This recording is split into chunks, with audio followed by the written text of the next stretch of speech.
So now that you're set up and you're ready to start working, you want to be able to manage the cleanup.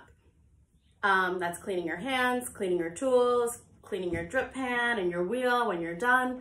What I like to use is my home sink. No, I'm just kidding. You're not gonna use your home sink because you're gonna fuck up your pipes. Unless you have the fancy pants filtration system with the clay trap or a porcelain trap like we have at Chapelet, you're not gonna do it. So what I like to do is I have a warm bucket of water that I use. This is like a mop bucket. And I use this, it's like a good size to, you know, wash my hands and wash my tools. I use it to wash my drip pan. And after I'm done using it and it gets really thick and slip-like, really like dirty, really thoroughly dirty clay water, I take the water in there and I spill it into a 5-gallon bucket. That waits for my other 5-gallon bucket outside that I use to filter that dirty clay water. It just helps to facilitate. I also mop my floors daily after each pottery session, and I take that water again and I throw it into my 5-gallon bucket of water that's just waiting here to be spilled into my whole filtration system that I keep outside. So stay tuned for the next segment. I'm gonna talk about and show you what I mean when I say this 5-gallon bucket filtration system. It basically filters the water like a coffee filter, cleans it. It like basically separates the clay particles from the water so that you can spill out that water onto the curbside and not worry about contaminating the environment. It's very clean. So stay tuned. Thanks. So this is the 5-gallon bucket filtration system that I found to be really useful and helpful for me to clean my dirty clay water after I've cleaned the whole studio, my hands and everything else like that. It's a good way to filter the water and dispose of the water that you use inside your clay studio without using the pipes in your home.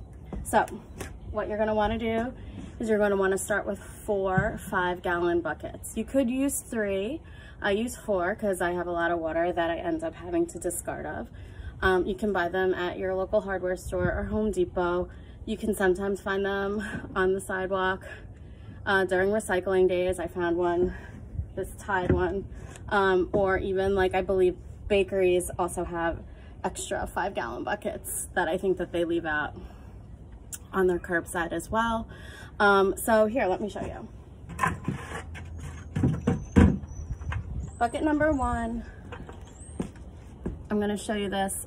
You're gonna get a drill and a drill head, and you're gonna drill these holes into the bottom of the bucket, kind of like a colander. Bucket number 2 is literally just the bucket that bucket number 1 is gonna nest inside of.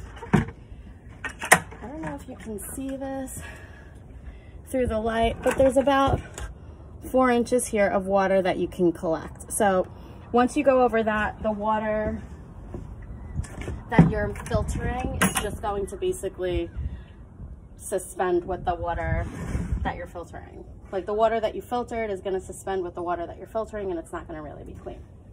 The next thing you're gonna wanna do is you're gonna wanna grab a pillowcase. So this one I already have in the works. You're gonna grab a pillowcase. I prefer the pillowcases that are not jersey material. I find that those don't work very well. I use the ones that are 100% cotton that are tightly woven. And you basically treat it like a tea bag or like a coffee filter. And you place it inside the bucket. When you do this, it'll be a clean, empty pillowcase. So you're just gonna drape it, drop it into the bucket, and then drape the edge